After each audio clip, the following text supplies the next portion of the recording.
The atmosphere of Mars is almost entirely made up of carbon dioxide, which absorbs high frequencies. So the sound of the voice becomes muffled and distant. The voice cannot be heard at great distances.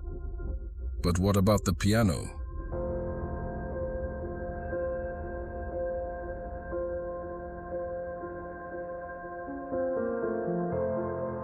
In the thin air of Mars, the piano would sound like a dream.